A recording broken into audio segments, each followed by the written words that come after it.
सो आज का जो हमारा चैप्टर है जियोग्राफी का, अगर देखा जाए तो जियोग्राफी का जो एक बहुत बड़ा सिलेबस था इस वाले बैच में वो हमारा समाप्त हो चुका है। अब जो इधर उधर का जो थोड़ा बहुत बचा सिलेबस है वही बचा है, उसको हम करा रहे हैं यहाँ पे। जैसे आज का जो टॉपिक है हमारा, हम करेंगे भारत में कृषक क्रांति। भारत में जितनी भी कृषक क्रांतियाँ आई, ठीक है। सबसे पहले आपको यहाँ पे समझना है क्रांति। क्रांति का मतलब क्या होता है? कोई मुझे बताएगा क्रांति का मतलब क्या होता है? किसको हम क्रांति बोलते हैं? जैसे आप आंदोलन बोल सकते हो, आंदोलन करना। आंदोलन में क्या होता है? एक बहुत बड़ा जनसमूह होता है। आंदोलन में एक बहुत बड़ा जनसमूह होता है और वो मिल के कोई ना कोई किसी न किसी मुद्दे पर चर्चा करता है या उस मुद्दे पर फैसला चाहता है। यहाँ पर नाम है कृषक क्रांति का। अब कृषक क्रांति का मतलब कृषि के फील्ड में या कृषि के क्षेत्र में हमारे देश में अब तक की गई क्रांतियाँ। और सीधी सी बात है, अगर कृषि के फील्ड में क्रांतियाँ हो रही हैं तो कृषि के फील्ड का मतलब कि जो भी फसल रही होगी उसको आगे बढ़ाना, फसल की उन्नत करना।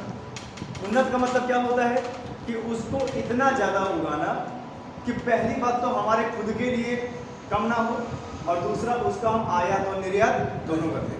खुद के लिए नहीं कम होगा तो हम समृद्ध होंगे और अगर ज़्यादा हो जाएगा तो आयात निर्यात करेंगे उसका।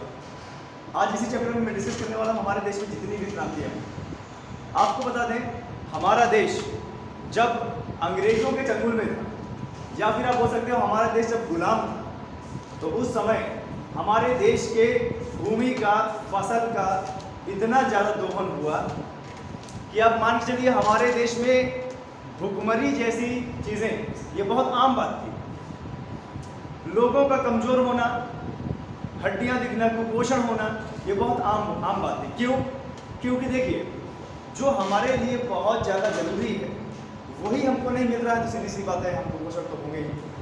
हमारे देश में जब ब्रिटिश का चंगुल हुआ और जितने साल उन्होंने हमारे यहाँ पर राज किया, उन्होंने सिर्फ अपने आप को देखा, उन्होंने सिर्फ अपना फ़ायदा देखा। मार के, गुलामी करवा के और आप बोल सकते हो ज़बरदस्ती उन्होंने खेती करवाई। आपने देखा होगा कि जब वो हमारे देश में आए और हमारे देश को उन्होंने अपना उपनिवेश बनाया और उसके बाद उन्होंने धीरे धीरे कर लगाना चालू किया, टैक्स लगाना चालू किया कि जितना भी उन्नत करते हो उसका 1/10 पार्ट, 10/11 पार्ट ये सरकार को देना पड़ेगा, यानी उस समय की ब्रिटिश सरकार को देना पड़ेगा। फिर आपने देखा धीरे धीरे उन्होंने हमारे ही जमीन में धीरे धीरे उन्होंने क्या करवाया? नील की खेती कराई, चोरी छिपे चरस, गांजा, अफीम, इन सब की खेती करवाई। इससे क्या दुष्प्रभाव पड़ा? हमारे देश की जो भूमि की उर्वरकता थी, आप बोल सकते हो उपजाऊपन था उसका, वह धीरे धीरे क्या हो गया? नष्ट हो गया। और क्योंकि टैक्स इतना ज़्यादा था कि खाने को मिल जाए फसल तो बहुत बड़ी बात थी। फसल के बाद जो बीज था वो खाने को मिल जाए तो बहुत बड़ी बात थी।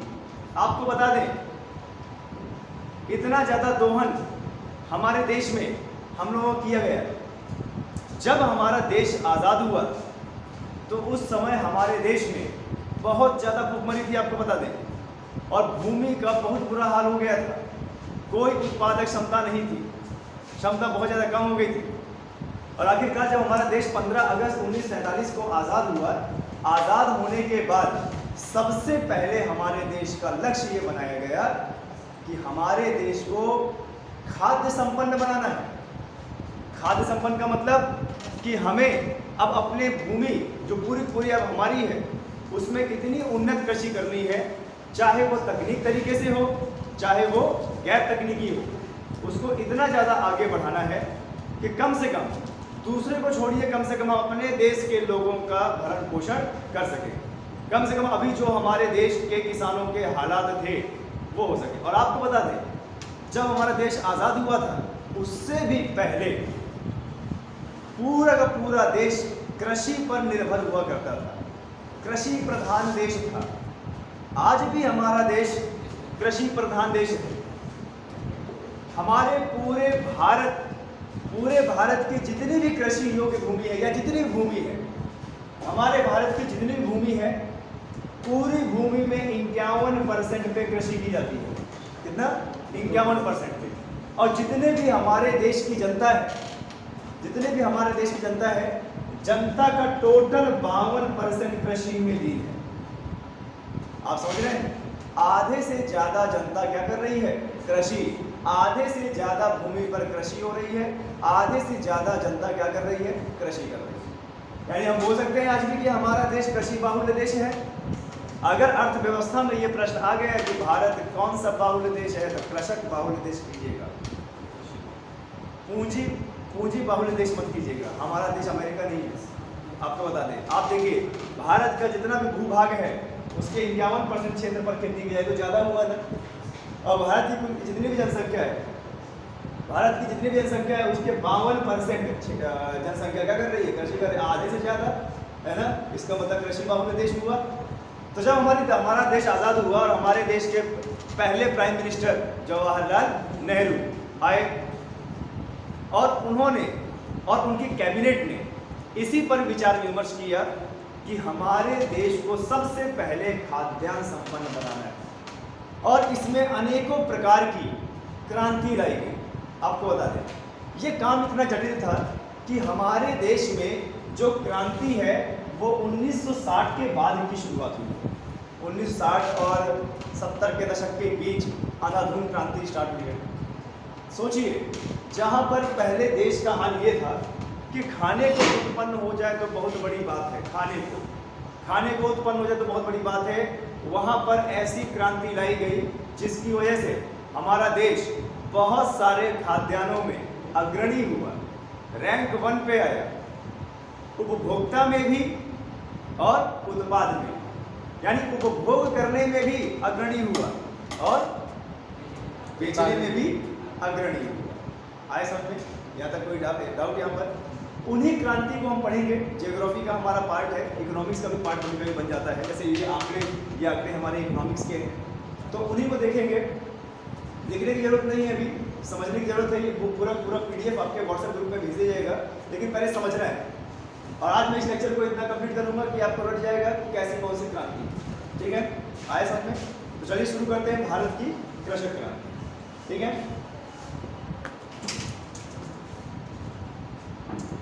देखिए सबसे पहले हम कुछ क्रांतियों के बारे में पढ़ेंगे, उनके पॉइंट्स पढ़ेंगे। सबसे पहले उनके पॉइंट्स पढ़ेंगे कि हमारे भारत में क्रांतियों का दौर कब शुरू हुआ, कौन किसका जनक है, कितना प्रतिशत में क्या हो रहा है।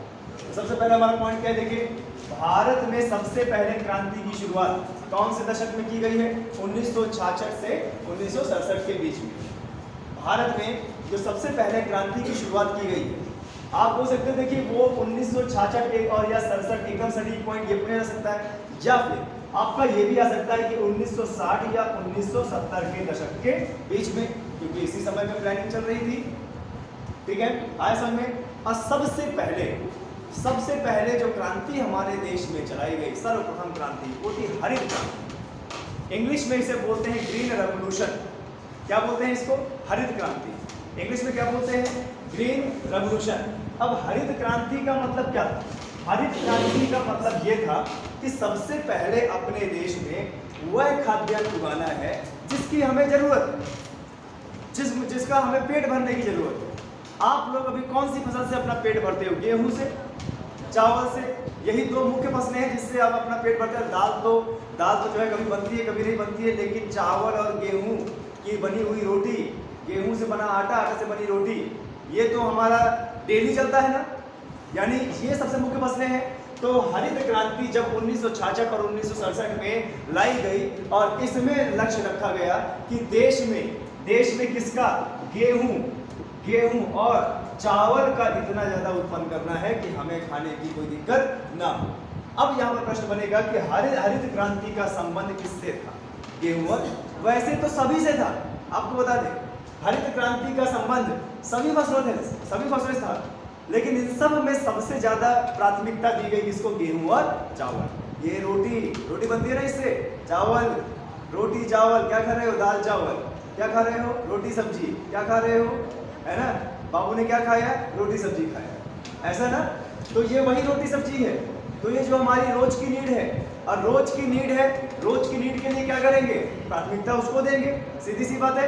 तो हरित क्रांति में हमने प्राथमिकता किसको दिया, गेहूं और चावल को। आए समझ में। अब यहाँ पर अगर प्रश्न आएगा कि हरित क्रांति कब लागू या कब शुरुआत की गई है, उसका टाइम है 1966 से 1967, और इसमें प्राथमिकता किसको दी गई, गेहूं और चावल। यहाँ तक समझ में आया, कोई दिक्कत। हरित क्रांति, अरे हरा होता है गेहूं जब उगरा होता है, समझिए। वैसे हरे तो सभी होते हैं, लेकिन जब भी हरित क्रांति का नाम आता है सीधे से समझ जाना है कि पेट यही भरता है, ठीक है। दाल रोज नहीं बनती है, सब्जी भी रोज नहीं बनती है। कभी कभी आपने देखा होगा घर वाले क्या होते हैं कि जब खाने का बनाने का मन नहीं होता तो सस्ते में निपटाते हैं, है ना। भाजी बना देंगे, क्यों, चौराई बना देंगे, तुरंत बन जाती है ना। क्या पत्ते काट के नमक डाल के बनाना ही तो होता है ना, ये चीज़ होता है। आपने देखा होगा कभी और ज़्यादा नहीं खाना बनाने का मन होगा, खिचड़ी बना देंगे, है ना। लेकिन ये एक ऐसी चीज़ है जो रोज बनेगा, जो रोज बनेगा, ये चीज़ है। देखा आपने, तो हरित क्रांति यानी जो रोज की चीज़ खाने की है, गेहूं और चावल, आटा और भात बोलते हैं ना। ओके, चलिए नेक्स्ट पॉइंट पे चलते हैं। नेक्स्ट पॉइंट देखिए क्या बोल रहा है। नेक्स्ट पॉइंट हमारा क्या बोल रहा है, इस क्रांति के कारण भारत खाद्य उत्पादन में आत्मनिर्भर हो गया। यानी कहाँ हमारा देश पहले कुपोषण के शिकार में आता था, और जब हमने हरित क्रांति चलाई तो हरित क्रांति में हमारा खाद्यान्न प्रोडक्ट जितना है ये बढ़ा। मैंने क्या बताया कि हरित क्रांति का मतलब सिर्फ गेहूं और चावल से नहीं था, खाद्यान्न प्रोडक्ट में था। लेकिन इसमें सबसे ज्यादा प्राथमिकता किसको दी गई, गेहूं और चावल। इससे क्या लाभ हुआ, हमारे देश में खाद्यान्न प्रोडक्ट बढ़ा, और इतना ज्यादा बढ़ गया कि ये कई खाद्यान्न प्रोडक्ट में हम लोग अग्रणी हो गए, पहले रैंक में, दूसरे रैंक में, तीसरे रैंक में। आए समझ में। आपको एक चीज बता दें, हमारे देश में गाय भैंसों को इतना सम्मान दिया जाता है, ठीक है। गाय को तो माँ का दर्जा दिया जाता है, गौ माता जिसको जो है हम बोलते हैं, है ना, गौ माता का दर्जा जो है दिया जाता है। अब आपको बता दें, इस पूरे विश्व में जितनी भी भैंसें हैं, भैंसे मतलब समझ रहे हैं आप, भैंसों से क्या प्रोडक्ट मिलता है, हमें दूध मिल रहा है।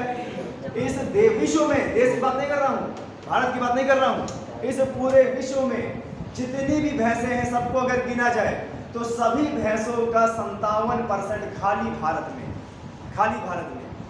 अगर एक तजुर्बा लगाया जाए, अंदाजा लगाया जाए कि पूरे विश्व में 204 देशों को मिला के पूरे विश्व में अगर 100 भैंसें हैं तो 100 में 57 भैंसें कहाँ पे हैं, अपने भारत में, ठीक है।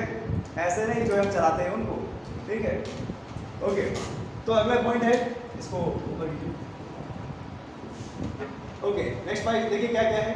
हरित क्रांति में मुख्य योगदान उन्नत किस्म के बीजों का रहा। उन्नत किस्म का मतलब क्या होता है, जिसमें एक बीज से बहुत सारे बीज उत्पन्न होते हैं। जैसे गेहूं, आप बताइए, गेहूं पौधा तो एक ही बीज से बनेगा ना,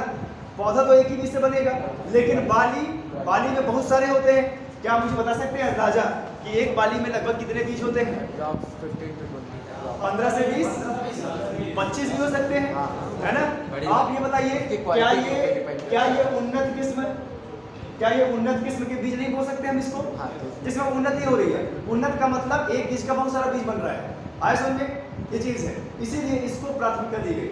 अब जैसे सरसों है, जैसे चावल है, और कुछ बताइए जिसमें एक बीज से बहुत सारे बीज बनते हैं। मक्का है, देखिए, ठीक है, बाजरा है, चना भी है ना।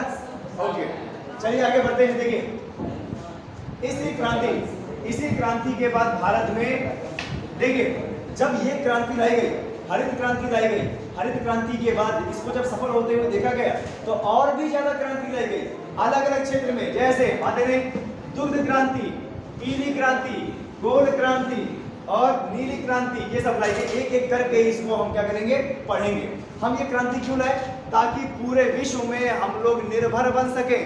निर्भर का मतलब क्या, किसी दूसरे पर निर्भर ना हो। अब जैसे आपको बता दें, बहुत सारे देश ऐसे हैं जो कृषि उत्पादों की बात की जाए तो भारत पर निर्भर है। क्यों? क्योंकि उनके क्षेत्र में वह उत्पन्न नहीं होता और हम उनको उत्पन्न करके देते हैं। नतीजा, इससे हमारा अंतर्राष्ट्रीय व्यापार भी होता है और हमारा जीडीपी भी बढ़ती है। आए समझ में। हमने ये क्रांति इसलिए चालू किया ताकि हम खाद्यान्न प्रोडक्ट में आत्मनिर्भर बन सके, हमें दूसरों से लेने की जरूरत ना पड़े। लेकिन हाँ, आज भी हम इतना संपन्न नहीं हुए। ऐसा नहीं है कि मतलब सभी चीज़ें हमारे देश में उग जा रही हैं। जैसे दाल हो गई, दाल के लिए आज भी हमें दूसरे देश पर निर्भर रहना पड़ता है। ठीक है, आया समझ में। कोई दिक्कत यहाँ तक? नेक्स्ट,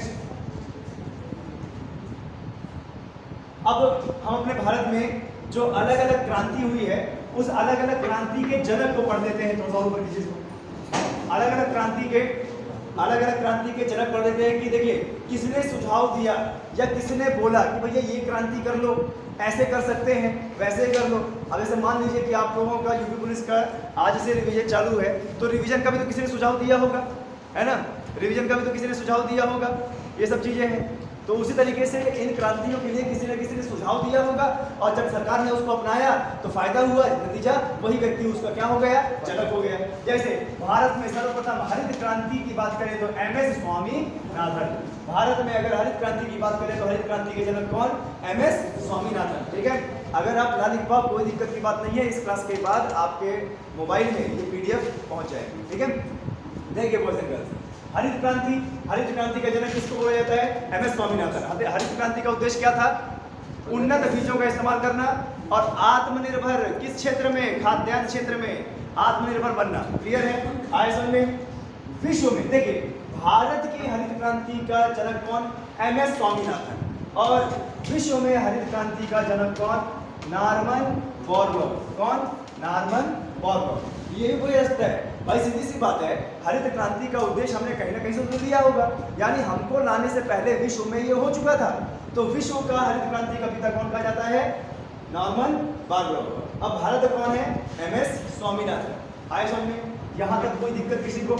यहाँ तक कोई दिक्कत किसी को? अगला देखिए बढ़ते हैं। भारत में नीली क्रांति, सबसे पहले नीली क्रांति, नीला होता है पानी और मछली जल की रानी, यानी मछली उत्पादन के लिए, मत्स्य उत्पादन के लिए। हालांकि आगे मैं चर्चा करूंगा, लेकिन नीली क्रांति के जनक कौन? अरुण कृष्णन। कौन? अरुण कृष्णन। और नीली क्रांति का संबंध किससे है? मत्स्य पालन, मछली पालन से। आपने देखा होगा हमारे भारत में 9 तटीय क्षेत्र हैं, 9 तटीय राज्य हैं, गुजरात से लेके बंगाल तक में, और वो समुद्र से लगते हैं, समुद्र का प्रोडक्ट है, सी फूड जिसे बोलते हैं, उन सब का अच्छा खासा आयात और निर्यात होता है और हमारी GDP बढ़ती है। ठीक है, नेक्स्ट, भारत में श्वेत क्रांति। श्वेत का मतलब सफेद क्रांति। श्वेत मतलब सफेद, सफेद क्या होता है? दूध, यानी दुग्ध क्रांति। ठीक है, कि हमारे देश में इतना ज़्यादा दूध उत्पादन किया जाए कि हम उसको बाहर ही बेच सकें। और आपको बता दें, ये दुग्ध जो श्वेत क्रांति हुई थी, इसी के कारण आज भी हम देश में नंबर 1 स्थान पे हैं, विश्व में नंबर 1 स्थान पे दुग्ध उत्पादन में। हमारे देश में इतना दूध कहीं उत्पादन नहीं होता है। यही कारण है कि हमारे देश की कंपनियां अच्छा खासा प्रोडक्ट बना के उसको क्या करती हैं? बाहर निर्यात करती हैं। तो भारत में श्वेत क्रांति का जनक किसे बोला जाता है? डॉक्टर वर्गीस कुरियन। ठीक है, ओके। तो भारत में श्वेत क्रांति का कौन है? डॉक्टर वर्गीस कुरियन। आगे बढ़ते हैं। भारत में प्रेरित प्रजनन, इंड्यूस्ड ब्रीडिंग क्रांति का जनक कौन है? हीरालाल। कौन है? हीरालाल। भारत में प्रेरित प्रजनन इंड्यूस्ड ब्रीडिंग क्रांति का जनक कौन है? हीरालाल। भारत में गुलाबी क्रांति का जनक कौन है? दुर्गेश पटेल। भारत में गुलाबी क्रांति का जनक कौन है? दुर्गेश पटेल। गुलाबी क्रांति का मतलब क्या होता है? झींगा मछली। आपको बता दें, जैसे केकड़ा होता है ना, वैसे झींगा होता है, उसका भी कांच का बना होता है, शेल का बना होता है उसका कवच, और बकायदा उस कवच को तोड़ के उसको खाया जाता है। ये इसका बहुत ज़्यादा उत्पादन होता है और ये इसका निर्यात बहुत ज़्यादा होता है। इसीलिए इसको देखते हुए गुलाबी क्रांति हमारे भारत में लाई गई और इसका सुझाव किसने दिया? दुर्गेश पटेल ने। आगे कीजिए, नेक्स्ट। आगे देखिए, भारत में स्वर्णिम क्रांति का जनक, इसको भी आगे बताएंगे। भारत में स्वर्णिम क्रांति के जनक ये क्या है? निर्पद तुते। भारत में स्वर्णिम क्रांति का जनक निर्पद तुते। इसके बाद भारत में लाल क्रांति का जनक विशाल तिवारी। लाल क्रांति, टमाटर और मांस कैसा होता है? रेड होता है ना, और टमाटर भी कैसा होता है? लाल होता है। देखिए किसने बताया? विशाल तिवारी ने बताया। विशाल तिवारी ने बताया कि मांस खाना चाहिए, मांस को बढ़ाना चाहिए। देख लीजिए किसने बताया? विशाल तिवारी। नाम लड़ गया ना, विशाल तिवारी। विशाल तिवारी ने बताया कि हमें मांस का अच्छा खासा उत्पादन करना चाहिए। नाम लड़ गया कि नहीं लड़ गया? ओके। लाल क्रांति, लाल समझिएगा, लाल होता है टमाटर और लाल होता है मांस, यानी टमाटर और मांस की क्रांति, यानी टमाटर और मांस का अच्छा खासा उत्पादन करना चाहिए और विदेश भेजना चाहिए। आपको पता है कि पाकिस्तान में हमारे देश का अच्छा खासा प्याज और टमाटर ज़्यादा है। अगर वो कोई दिक्कत करते हैं तो हम उनका प्याज टमाटर महंगा कर देते हैं, नतीजा उनको बड़ी दिक्कत आती है। फिर वो करते भारत को ऐसा नहीं करना चाहिए, भारत को प्याज महंगी नहीं करनी चाहिए, हम बिरयानी नहीं बना पाते हैं, ये चीज़ है। आपको बता दें जहाँ वो हमसे कोई छेड़छाड़ करता है तो हमारे यहाँ कहाँ 30 रुपए किलो प्याज मिलती है, वहाँ 250 रुपये प्याज कम कर देते हैं। इतनी मतलब जो उनका निर्यात है वो रोक देते हैं, नतीजा महंगाई वहाँ बढ़ जाती है, ये चीज़ है। आगे बढ़ते हैं। भारत में सिल्वर क्रांति का जनक कौन है? इंदिरा गांधी। सिल्वर क्रांति की जनक कौन है? इंदिरा गांधी। नेक्स्ट कीजिए। अब एक एक करके पढ़ते हैं कि हरित क्रांति में क्या था और श्वेत क्रांति में क्या था, एक एक करके पढ़ते हैं। सबसे पहले देखिए, सबसे पहले क्या है हमारा हरित क्रांति। सबसे पहले क्या है हमारा हरित क्रांति। चाहो तो इसको जूम इन कर लो इसको, ओके, समय समय पे करते रहिए। सबसे पहले देखो हमारा क्या है हरित क्रांति। हरित क्रांति में क्या बोल रहे हैं? Green revolution. हरित क्रांति को बोल रहे हैं ग्रीन रेवोल्यूशन। और ग्रीन रेवोल्यूशन में क्या हुआ था? खाद्यान्न उत्पादन संबंधित है, खाद्यान्न, लेकिन फिर भी सबसे ज्यादा पैदावार इसमें किसकी की गई है? गेहूं और धान। गेहूं और धान। आया समझ में? यही बार बार रिपीटेड क्वेश्चन आपके एग्जाम में पूछेगा कि हरित क्रांति में सबसे ज्यादा उत्पादन का प्राथमिकता किसको दिया गया? गेहूं और धान को। आया समझ में? जनक तो इसका देख ही लिया है आपने। आगे बढ़ते हैं। श्वेत क्रांति। ये जो श्वेत क्रांति है, श्वेत क्रांति का संबंध किससे है? श्वेत मतलब सफेद, और सफेद का मतलब क्या होता है? दूध होता है। यानी हमारे देश में श्वेत क्रांति लाई गई और दुग्ध का इतना ज्यादा उत्पादन किया गया कि आज तक हम दुग्ध उत्पादन में नंबर 1 रैंक पे। और इसमें एक ऑपरेशन भी चलाया था, ऑपरेशन फ्लड, ऑपरेशन फ्लड, ठीक है, समझिएगा। ऑपरेशन जो फ्लड है वह दूध से, कि मतलब इतना ज्यादा दूध उत्पन्न करो कि दूध की बाढ़ हो जाए। आज बिल्कुल दूध की बाढ़ हो गई, ठीक है। वो गांव में आपने देखा होगा ना, भले ही जो है बच्चे एकदम कूलर सिखा रहे हो, लेकिन ना डेरी जाएगा दूध, ठीक है। तो पास में ही रहता है, क्या ही दिक्कत हो गई, इससे हम ये करेंगे तो कुछ मुद्रा मिल जाएगी, ये होता है ना। आप देखो गाँव में हर एक घर से अगर उसके पास गाय भैंस एक या 2 गाय भैंस है तो उसके घर से दूध डेयरी में जाएगा।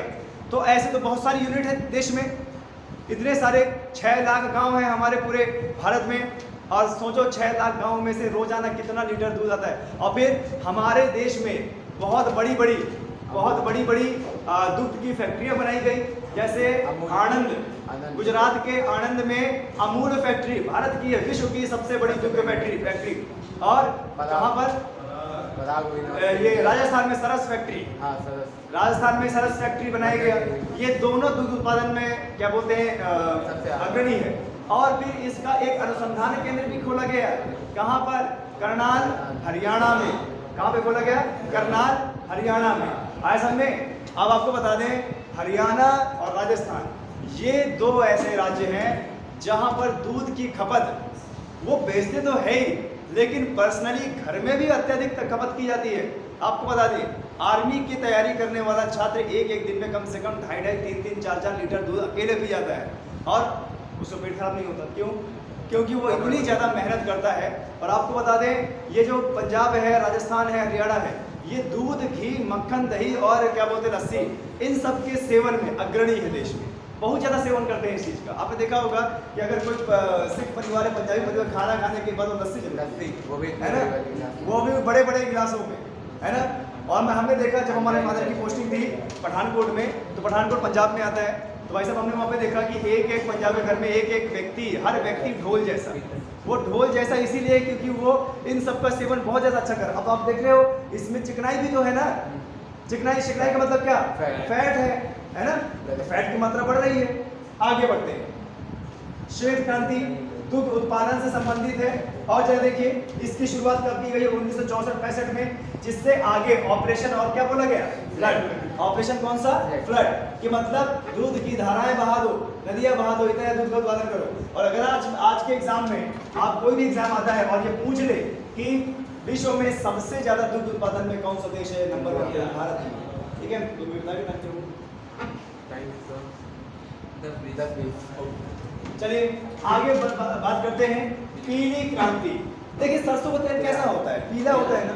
पीली क्रांति, पीली क्रांति का मतलब ऐसे फसलों को हमें अत्यधिक उगाना है जिससे तेल निकल सके, यानी तिलहन। किसको बोलते हैं? तिलहन। अब तिलहन का मतलब क्या? जिन बीजों से हमें तेल निकला है, जैसे सरसों हो गया, आपको बताइए और क्या क्या है? सरसों है, सोयाबीन है, सूरजमुखी है ना, अलसी भी तो है, अलसी। और बताइए राई, राई से भी निकलता है। और बताएं? मूंगफली, मूंगफली का तेल बिल्कुल सही है। और बताएं? पीनट बटर अलग होता है, पीनट ऑयल भी होता है, पीनट बटर भी होता है। और बताएं? नारियल हो गया, नारियल हो गया। और एक अरंडी भी होता है, अरंडी क्या बोलते हैं, है ना, उसका भी तो होता है ना। देखिए पीली क्रांति, जिसको येलो रेवोल्यूशन बोलते हैं, पीली क्रांति खाद्य तेलों और तिलहन, खाद्य तेलों और तिलहन के उत्पादन को बढ़ाने के लिए भारत तिलहन उत्पादन में आत्मनिर्भर बन गया। हमारे देश में अत्यधिक मात्रा में तेल उत्पादन हो गया। ठीक है, हमारे देश में दो तरीके से तेल उत्पादन होता है, एक खेतों में और एक मनुष्य से। आपने देखा होगा शनि महाराज, हर शनिवार को शनि महाराज आते हैं, है ना। तो एक आदमी क्या करता है, वो इतना डोलचा ले लेगा, उसमें एक फोटो लगा देगा और घर घर में जय शनि महाराज। तो उसमें क्या होता है कि वो तेल, उसको जो है तेल डालते हैं उसमें। ये मान्यता है भाई हमारे हिंदू धर्म में कि शनि महाराज जिस दिन आएंगे शनि के दिन, तो उसको उनको तेल समर्पित किया जाएगा। तो वो क्या करता है, वो पूरा का पूरा दिन भर तेल इकट्ठा करेगा, तो 100-200 लीटर उसके बाद तेल हो जाता है, फिर उनको बेच देता है। ठीक है, आया समझ में? वो बेच देता है उसको। तो दो तरीके से उत्पादन हुआ ना, एक हमसे हुआ और एक किससे हुआ? खेतों से। ओके, आगे आगे नेक्स्ट। इसके बाद आता है नीली क्रांति। इसके बाद आता है नीली क्रांति। अब जरा देखिए नीली क्रांति में क्या हुआ। नीली क्रांति को बोलते हैं ब्लू रेवोल्यूशन। ठीक है, आज ब्लू है पानी, अब पानी में रहती है मछली, यानी मत्स्य उत्पादन के लिए, मत्स्य उत्पादन के लिए इसको क्या किया गया? बढ़ावा दिया गया कि अरे देखो हमारे देश की सबसे बड़ी ताकत, हमारे देश की सबसे बड़ी ताकत क्या है? हनी सिंह नहीं, हनी सिंह नहीं, हमारे देश का सबसे बड़ा ताकत ये है कि हमारे 9 राज्य किसमें आ रहे हैं? तटीय क्षेत्र में आ रहे हैं, बंगाल की खाड़ी, हिंद महासागर, अरब सागर। और इसमें अच्छा खासा जल जीवन है, अच्छा खासा अलग अलग वैरायटी की मछलियां हैं। तो इनको क्या किया जाए? इनको संरक्षित किया जाए और प्लस अपने जीडीपी के लिए इनका इस्तेमाल किया जाए, इनका आयात और निर्यात किया जाए। यही कारण है कि जितने भी तटीय प्रदेश हैं यहाँ पर मछली का सेवन और मछुआरे बहुत ज़्यादा पाए जाते हैं। आए दिन आपने सुना होगा महाराष्ट्र के मछुआरे पकड़े गए, या तमिलनाडु के मछुआरे, या बंगाल के मछुआरे, और इनका काम होता है कि अत्यधिक मात्रा में। तो जिस तरीके से भाई हम ऐसे देश में रहते हैं जो स्थलबद्ध है, राज्य में सॉरी, ऐसे राज्य में रहते हैं जो स्थलबद्ध है, हम मछली भी मारेंगे तो ज़्यादा से ज़्यादा तालाब, ज़्यादा से ज़्यादा नदी, इतना ज़्यादा उत्पादन नहीं होता है। मतलब सप्लाई के हिसाब से उत्पादन होता है कि जितने यहाँ के छात्र की बोल रहा हूँ, यहाँ के लोगों की डिमांड है। लेकिन आपको बता दें, जब हम तटीय क्षेत्र में जाते हैं तो वहाँ पर मछलियों का, मत्स्य का इतना ज़्यादा उत्पादन किया जाता है। एक तो कृत्रिम तरीके से, मतलब जैसे आपने तालाब में बीज डाल दिए वैसे, अंडे डाल दिए वैसे, और दूसरा समुद्र से पकड़ना। बड़ी बड़ी मछलियाँ जो कम से कम 100-150 किलो की होती हैं, इनको बाकायदा पकड़ा जाता है, फ्रिज में संरक्षित किया जाता है और बड़े बड़े देशों में और जो 5 स्टार होटल में निर्यात किया जाता है। इसकी अच्छी खासी मुद्रा जो है हमको देखने को मिलती है। आया समझ में? क्लियर है? ओके, तो देखिए नीली क्रांति मत्स्य उत्पादन से वृद्धि के लिए चलाई गई थी। 2013-14 में भारत में 95.8 लाख टन मछली का उत्पादन हुआ है। अब भारत विश्व का क्या है?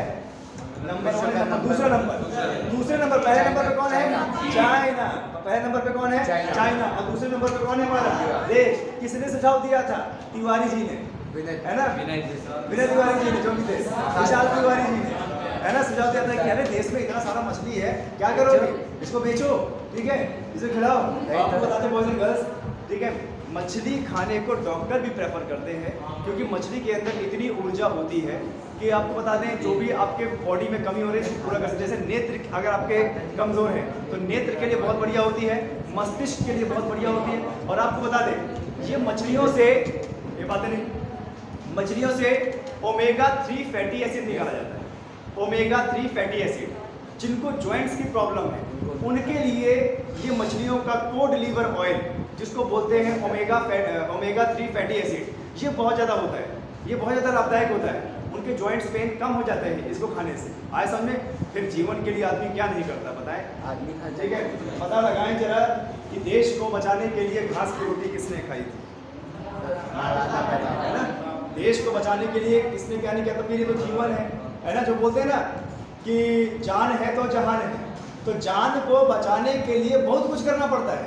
आपको बता दें, अपनी जान बोल रहा हूँ मैं, गलत समझ लीजिएगा। आपकी बात समझ गए। चलिए नेक्स्ट आता है गुलाबी क्रांति। गुलाबी क्रांति मतलब पिंक। ये भी मतलब नॉन वेज फूड से है, यानी कौन से फूड से? झींगा मछली। झींगा मछली होती है, आपको बता दें केकड़े जैसी होती है, कांच का उसका शेल का बना होता है, और थोड़ा सा मतलब ये बड़ी साइज की भी होती है, छोटी साइज की भी होते हैं, ठीक है? हाँ, नहीं इससे बड़े भी होते हैं, ठीक है।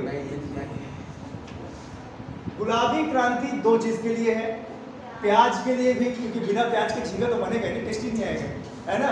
तो झींगा बनेगा तो प्याज भी जरूरी है ना? तो प्याज और झींगा मछली के उत्पादन के लिए कौन सी क्रांति? गुलाबी क्रांति, है ना? तेल मसाला के चिकन कहाँ अच्छा लगेगा? तो प्याज भी जरूरी है। आया समझ में? तो प्याज भी देखो पिंक दिखता है ना, और झींगा मछली भी पिंक दिखती है। नतीजा कौन सी क्रांति कर दी? गुलाबी क्रांति। आज आपको बता दें विदेशों में झींगा मछली का बहुत बड़ा एक व्यापार होता है, और हमारा देश इन सब में आगे है इसको निर्यात करने में, ठीक है? आगे भारत विश्व का सबसे बड़ा झींगा मछली उत्पादन देश बन गया। देखो इतना ज़्यादा उत्पादन किया इसका भाई। देखिए क्या हुआ, पहले देसी मुर्गा चलते थे, अब क्या हुआ, अब उनको जो है जीन चेंज कर दिया गया। अब मात्र 40 दिन में एक मुर्गा तैयार हो जाता है ना? हमने क्या किया, हमने उनके जीन से छेड़छाड़ किया। तो जब हमने देखा कि विश्व में इनकी डिमांड इतनी ज़्यादा है, तो हमने क्या किया, हर चीज़ में इंड्यूस्ड ब्रीडिंग की। अभी आपने पढ़ा ना, देखा ना, इंड्यूस्ड ब्रीडिंग, ठीक है? यानी इनकी उत्पादन क्षमता क्या होती गई? ज़्यादा होती गई।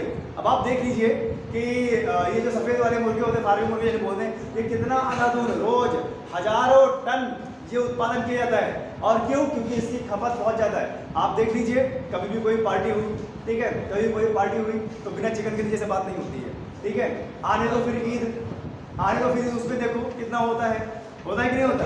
अब डिमांड इतनी ज़्यादा है, अरे अपनी भारत छोड़ो, बाहर के देश में इतनी ज़्यादा डिमांड है कि वहाँ पर हमें भेजना पड़ता है। नतीजा हमने क्या किया कि भैया देसी मुर्गों के बस का तो नहीं है। क्यों?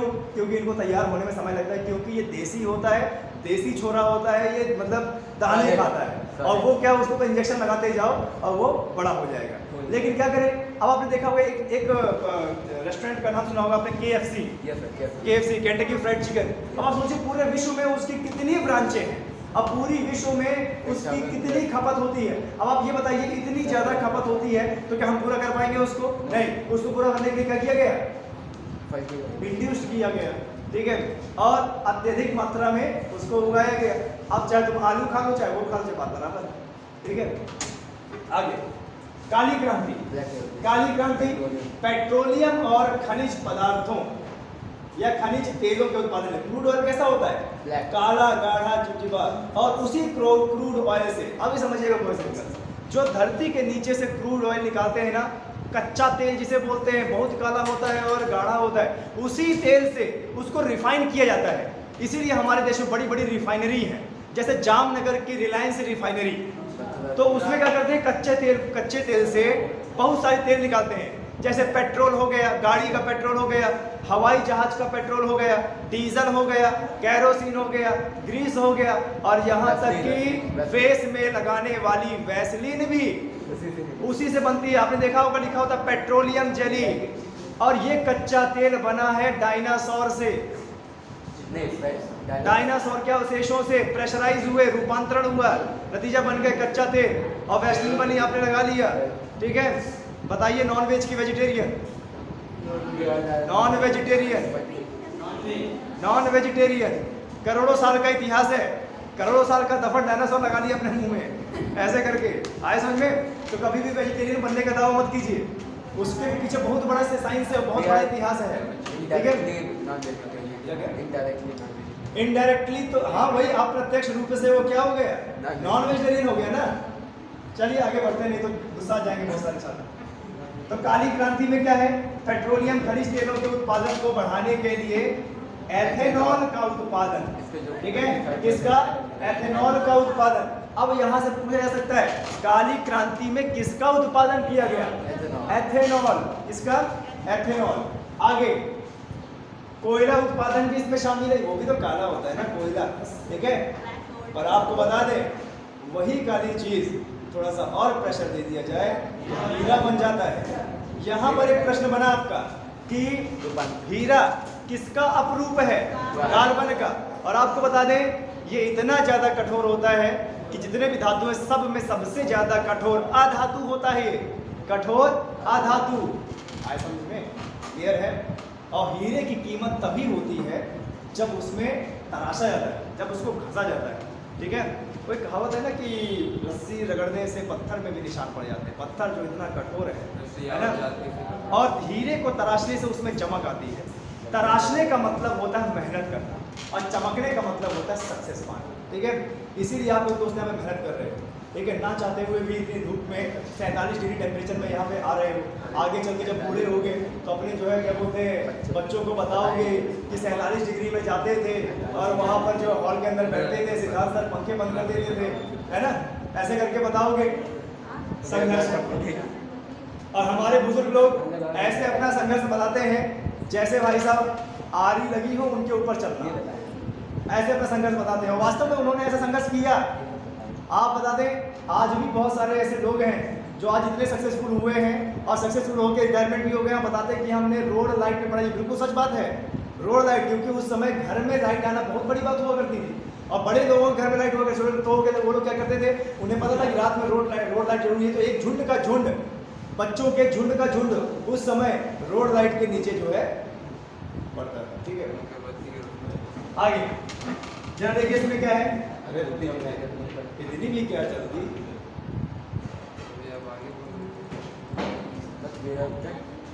देखिए आगे थोड़ा सा पॉइंट पढ़ लीजिए कि पेट्रोल में एथेनॉल का 10% मिलाकर बायोडीजल बनाने का लक्ष्य किया जा रहा है। नेक्स्ट कीजिए, धूसर क्रांति, ग्रे क्रांति। धूसर क्रांति में क्या है, धूसर, ग्रे, इसको भूरी क्रांति भी बोल सकते हो आप। भूरी क्रांति किसके लिए, उर्वरक उत्पादन में वृद्धि के लिए। उर्वरक क्या होता है, फर्टिलाइजर। उर्वरक क्या होता है, फर्टिलाइजर, खाद। खाद कैसी हो, भूरी, ग्रे भी बोल सकते, दूसरा क्रांति बोल सकते हो। इसी क्रांति के कारण देश में 25.5 मिलियन टन उर्वरक की खपत हो रही है। और ध्यान दीजिएगा, अगर प्रश्न आ जाए कि विश्व में सबसे ज्यादा खाद उत्पादन में देश कौन सा है, नंबर 1 पे भारत, ठीक है, भारत। अरे आप ये बताइए, आप फैक्ट्री का छोड़ो, जब पूरे विश्व की 57% भैंसियां हमारे पास है तो क्या उसमें से उत्पादन नहीं होगा?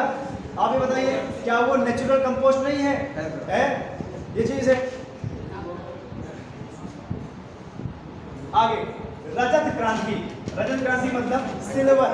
सिल्वर को सफेद से दर्शाया जाता है, सफेद होता है अंडा, यानी अंडा बनाने का उत्पादन। अंडा बनाने का नहीं मतलब आप बोल सकते हो कि मुर्गियों के माध्यम से अंडा का उत्पादन। देखिए रजत, भारत में अंडा उत्पादन और मुर्गियों के उत्पादन को बढ़ाने के लिए क्या किया गया, रजत क्रांति की गई, ठीक है। अंडों का भी अत्यधिक सेवन होता है, निर्यात होता है ना।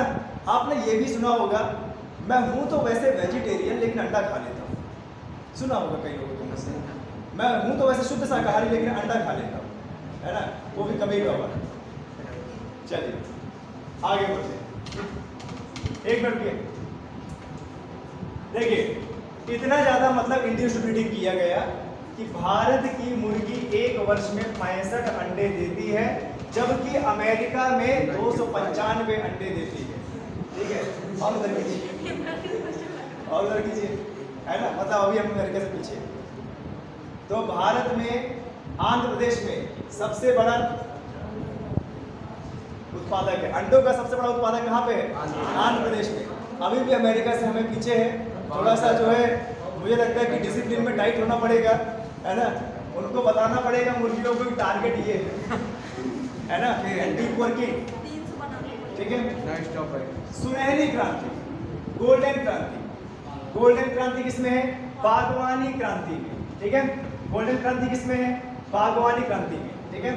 देखिए इसका संबंध बागवानी उत्पादन में वृद्धि से है, जिसमें बागवानी में क्या आते हैं? फल आते हैं ना, फल। इतना ज्यादा फल कर देना है, इतना ज्यादा फल कि उसका निर्यात कर सके। सबसे ज्यादा फल कौन सा उत्पादन होता है हमारे देश में? आम का उत्पादन। पूरे विश्व में सबसे ज्यादा उत्पादन किसका? आम का उत्पादन, ठीक है। और दशहरी आम कहाँ पर सबसे ज्यादा? उत्तर प्रदेश के कौन से जिले में? लखनऊ, ठीक है। आगे, भारत में बागवानी उत्पाद जीडीपी 31% योगदान देता है। अब भारत सब्जी और फल उत्पादन, सब्जी और फल उत्पादन में अग्रणी स्थान रखता है। सब्जियों में पूरे विश्व में सबसे ज्यादा आलू हमारे देश में, और हमारे देश में भी सबसे ज्यादा आलू कौन बनाता है? कौन निर्माण करता है? उत्तर प्रदेश। थोड़ा टाइम बताइए क्या? 35 हो गया, ओके, बस 2 मिनट और। नेक्स्ट बस ये सुनहरी क्रांति हो गया। आगे इंद्रधनुष क्रांति। देखिए ये इंद्रधनुष क्रांति आज का एग्जाम में ज्यादा पूछा जा रहा है। इंद्रधनुष क्रांति का मतलब है जितनी भी क्रांतियां थी ना, लाल, पीली, हरी, नीली, सबको मिला के एक क्रांति बनाई गई, जिसको क्या बोला गया? इंद्रधनुष। इसमें हरित, पीली, नीली, लाल, गुलाबी, भूरी, धूसर और अन्य सभी क्रांतियों को जोड़ दिया गया। सभी क्रांतियों को फिर से ज्यादा उत्पादन करने के लिए प्रोत्साहित किया गया, ठीक है। जुलाई 2000 में नई कृषि नीति को लागू किया गया और इसको इंद्रधनुषी क्रांति कहा गया। सदाबहार क्रांति, अगली क्या है? सदाबहार क्रांति। और सदाबहार क्रांति यानी हाँ ठीक है, सदाबहार क्रांति, इसका उद्देश्य देश की मिट्टी को उन्नत बनाना। देश की मिट्टी को उन्नत बनाना। देश की मिट्टी को उन्नत हम कैसे बनाएंगे? देश की मिट्टी को उन्नत बनाएंगे कि जो केमिकल युक्त यूरिया होता है उसको ना इस्तेमाल करके जैविक खाद का इस्तेमाल करना। जितना ज़्यादा जैविक खाद करेंगे उतने ज़्यादा और पोषक तत्व उसके बढ़ते चले जाएंगे। आए समझ में? इसके माध्यम से देश को पूरी तरह खाद्यान्न में निर्भर बनाना। आगे है गोल क्रांति। अब गोल क्रांति के संबंध किससे है? आलू से, है ना। आलू कैसा होता है? गोल होता है ना। तो आलू का उत्पादन कौन सी क्रांति से संबंध रखता है? गोल क्रांति से। विश्व में सबसे ज्यादा आलू उत्पादन करता है भारत। आए समझ में? क्लियर है? इसका संबंध देश में आलू के उत्पादन में बढ़ा है भारत, चीन के बाद। अगर चीन को हम छोड़ दें तो पूरे विश्व में कौन है? हम हैं। लेकिन ये भी टारगेट पूरा हो जाएगा, हम चाइना से भी आगे हो जाएंगे जनसंख्या में और उत्पादन में।